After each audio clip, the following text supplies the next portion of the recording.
1v1 ranked tier list time. Okay, so that there's been a few changes to the game. First of all, this line right here, projectile anti-air max claims to limit AA, either flat number or table times versus claims. This just kills mortars. It means bait mortars don't work anymore. Mortars are now pretty much useless. So that means every mortar commander now is not good. So this hurricane, so this kills hurricane pretty much up here. Means that other AA is just good enough now. You don't need hurricane AA anymore. And then we have other balance changes as well. So same thing for EMP rockets. EMP don't bait as well anymore. So rockets also got a nerf. For because they were so great already. And then we have flak doing even more damage to mortars. So yeah, there's more nerfs for stuff that can be shot down. This is also a nuke and a rocket nerf as well. Any projectile, I guess you could also say for howitzers. And then yeah, here's more heavy mortar nerfs. Yeah, so these are the exact numbers. If you're looking, just I don't fully understand how it works. I know that what will happen is AA projectiles, so like gunners and stuff, will claim. Well, they will claim a projectile, and then only 2 of them will shoot at it. And then if it's not destroyed, then they will shoot again, or more A will shoot at it. But usually it gets destroyed by 2 gunners, and the rest of the gunners can shoot at the more important mortars. So this right here, these two, this line and these 2 lines pretty much kill mortars. Mortars are now useless in ranked, at least in 1v1s. I mean, there's case uses. Oh, there's always case uses. There's always an asterisk. Actually, in this specific situation, they're okay. What another thing? Moonshine plasma laser fire duration increased from 1.5 to 1.65 seconds. This means you can kill a cannon through 2 doors. So if you have a double doored cannon, enemy has a moonshine plasma beam, it can go through both doors and kill the cannon. Phantom Magnum beam does 60 damage per second. That is actually nothing. Like, you don't understand how little that does. Like, as much damage as like a third of a plasma beam. Maybe it is not great. And then Magnum Fire Beam fires 10% longer. Magnum Beam is incinerated at point of contact. Balance. Scatter shots. Gun can aim 8 degrees higher and 8 degrees lower than normal. I don't think it's going to do anything, going to be honest. I think due to the fact that mortars are now useless, absolutely dead in the ground, that, gunner buff is like, why? You don't need gunners anymore because nobody's ever going to build anything that can be shot down. Except maybe, I guess there's like a case use for a howitzer, but not very useful. And then Spook, enemy commander reveals delayed by 2 minutes. I don't see this as too bad. I don't think it's going to change Spook at all. You generally can tell somebody's commander by their build order. Most of the often, if they've slapped down 2 snipers at the start, okay, that's probably Eagle Eye. If they build like 3 turbines, that's probably Pinchfist. If they open Upgrade Center, that's probably, Overdrive. So I don't think this is going to change very much at all for Spook. Anyways, to the actual tier list. So this is for 1v1 ranked. If you're looking for a 44 tier list, just do like this, and then that's pretty much the 44 tier list. But we're not doing it. We're doing the 1v1 tier list. So let's start off with Spook. Spook, I think, is going to be an A tier commander. I don't think she's going to be the best. I don't think she's going to be worst. She's still very good. Information is good, and this is why I'm putting her in A tier, because information is super hard to put a value on. There's other commanders that she just has no eco buffs, no damage buffs. I mean, her eco buff is stealing resources, but no early game eco buff, no like damage buff either. So a little bit awkward. I'm gonna put her A tier just because she is good. However, she is definitely not the best commander right now. Overdrive. This is I've been seeing Overdrive a lot. I'm gonna be straight. I think Overdrive, especially now that mortars aren't gonna be too present because of this right here. I think Overdrive is gonna be actually just it's gonna be very strong. I'm gonna throw her S tier. It's S tier, A tier. Actually, I'll move this to B tier and move Overdrive to S tier or A tier, just because I do not know. I feel no, I'm putting her S tier. And moving. Okay, I think I'm gonna decide. I think Overdrive is S here. You just slap down Upgrade Center, go straight heavy tech. You don't need EMPs. You don't really need buzzsaws that much anymore, because those are very map control-y type weapons. And with mortars off the board, map control is not nearly as needed as it used to be. You used to need and because double upgrade speed, insane economy on Overdrive, and I feel like we're gonna be seeing a lot of just cannon stacks now. And cannon stacking is something Overdrive does extremely well. Scattershot. Gonna be honest, not too big of a fan of Scattershot right now. It's just no eco buffs, and once you learn the enemy scatter shot, like they can get one surprise off you, but once you learn, you just build a shitload of sandbags everywhere. 20 millimeters countered by sandbag. Buzzsaws are countered by sandbag. I feel like if you're taking this seriously, you don't use scattershot. Like it's just why once the enemy, if the enemy knows how to play the game and knows how to counter him, he is very not great. There are case uses on like extremely close maps or on certain maps, but I do not like scattershot. I'm gonna put him B tier. Buster's a tough one actually. He's a very situational commander. I find that on close range maps, especially close range maps, he's very good. Just because rockets are insane on him. So I feel like he's in a very middle ground right now, where I feel like it depends on what a lot when the enemy does, and the surprise factor. So I'm gonna put Buster A tier just because his rockets. If you land Buster rockets once or twice, you've practically won the game.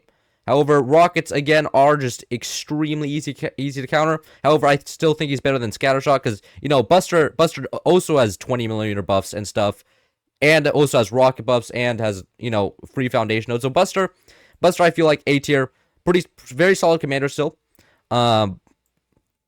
Firebird, I don't think this is. I mean, Firebird, I don't think he's up here with these guys just because he has no real buffs. Gonna be honest, his 20 millimeters, his weapons don't really do more damage, and after the fire mortar nerf, it was really rough. I mean, he's still good for map control on maps like Abyss, but he is nothing we're used to. He's not the game breaking commander, or even I would say even meta commander.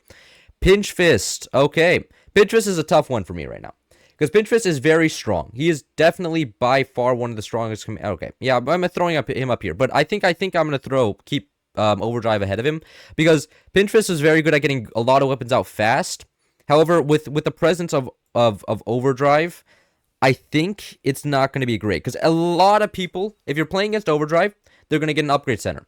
And when they get an upgrade center, you can't go howitzers because they're going to get miniguns or shotguns, which means that you're basically forced to do cannons, and if you're not able to kill the enemy stuff early with your cannons, you're pretty much cooked.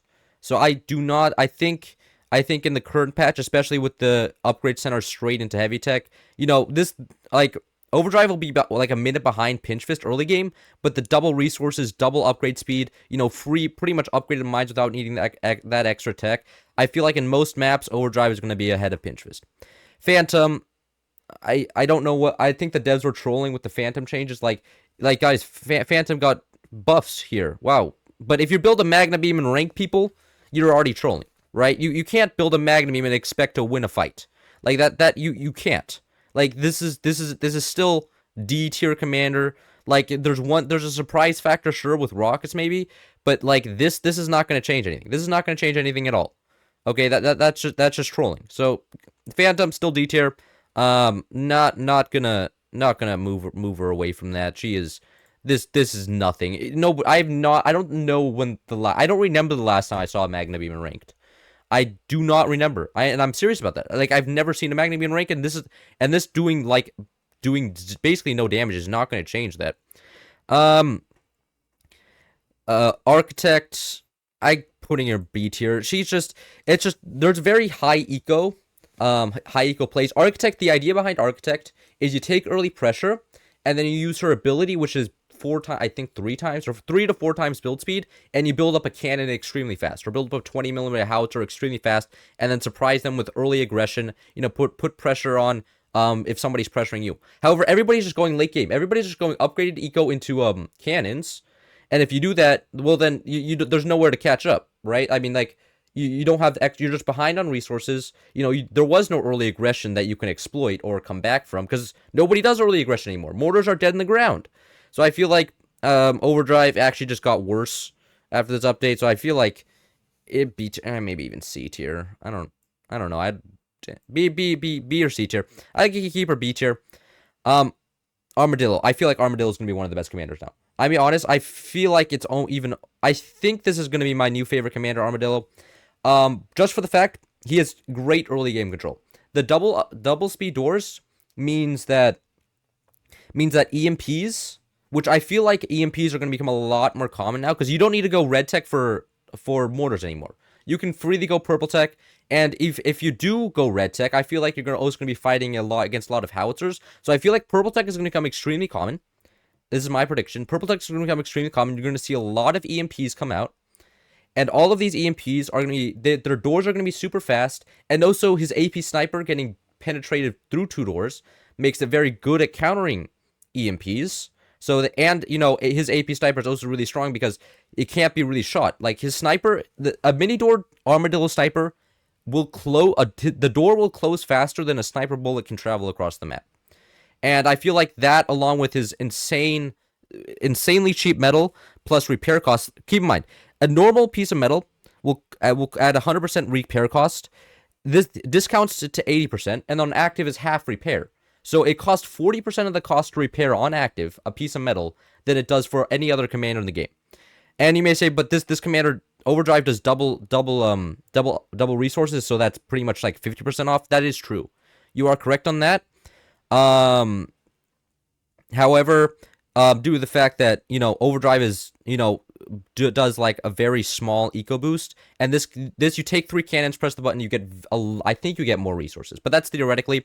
You know, that said, we don't get upgrade center straight into heavy tech with Armadillo, so there is a little bit downside to that. You know, that's the one thing that, you know, overdrive I think currently has, and double upgrade speed, allowing you to get upgrade stuff really fast. But I think in the current state of things, Armadillo is going to be a lot very strong. I think he's going to be very strong, even stronger than overdrive, but that's my opinion. I have been playing a lot of Armadillo recently, been having a lot of fun with him, at least in this season, and I think I'm going to keep doing that. I have not found a really map yet where it's not you know, not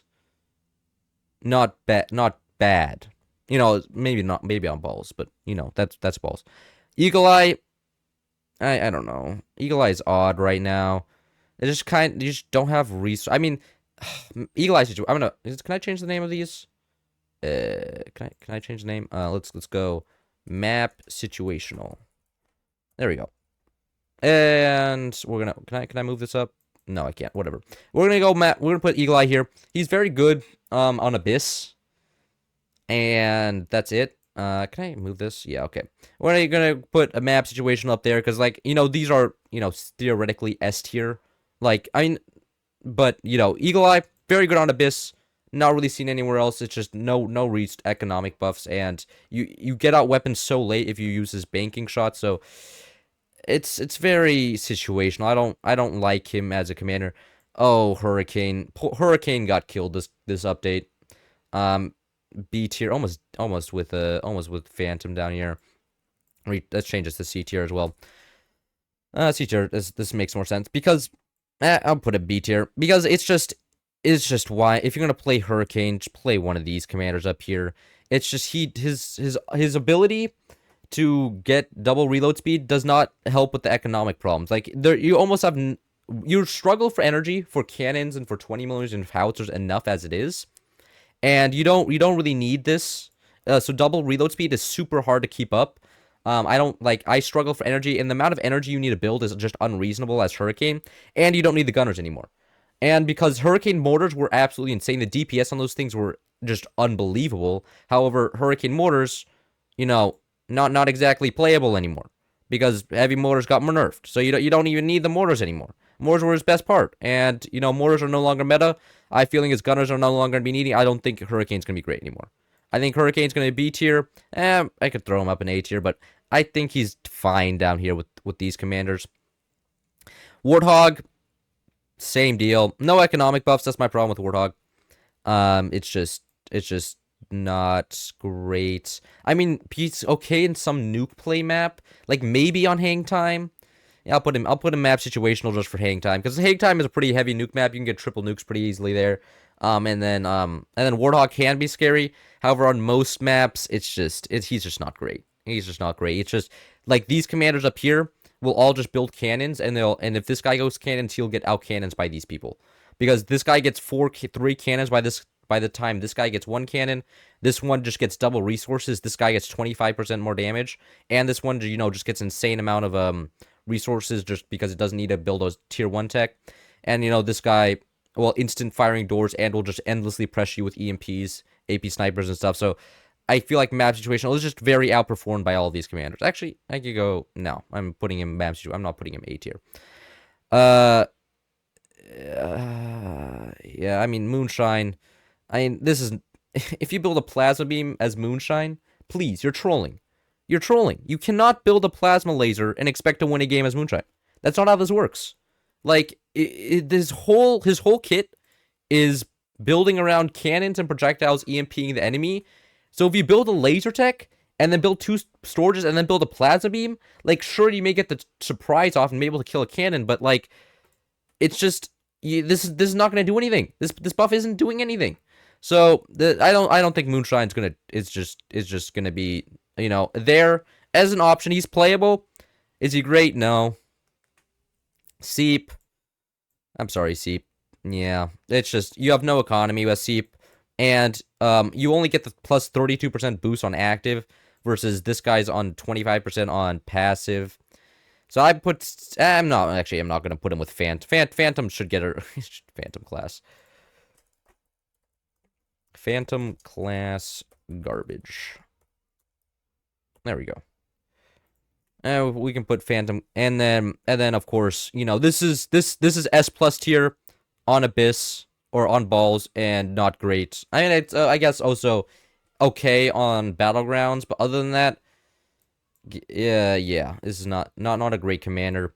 I'm pretty happy with this tier list. I think this is post Mortar nerf, that is. It's just I think due to the changes, it's just we're gonna be seeing a lot of cannon stacks and stuff going around, and it's just gonna be endless cannons. And so all the ones that excelled in more early game combat, the people down here, a lot of the people down here, even this guy. I mean, this guy used to be S tier, but now because Mortar nerf is now A tier, and this, I mean, like I'm slightly unhappy with the changes. Gonna be honest. This is very reminiscent of 2022 meta or 2021 meta where everybody was just building cannons that was just ranked. And now we're kind of getting back there because they buffed mortars and then they nerfed mortars again. And now we're back to square one where everybody's going to be building cannons for 30 minutes.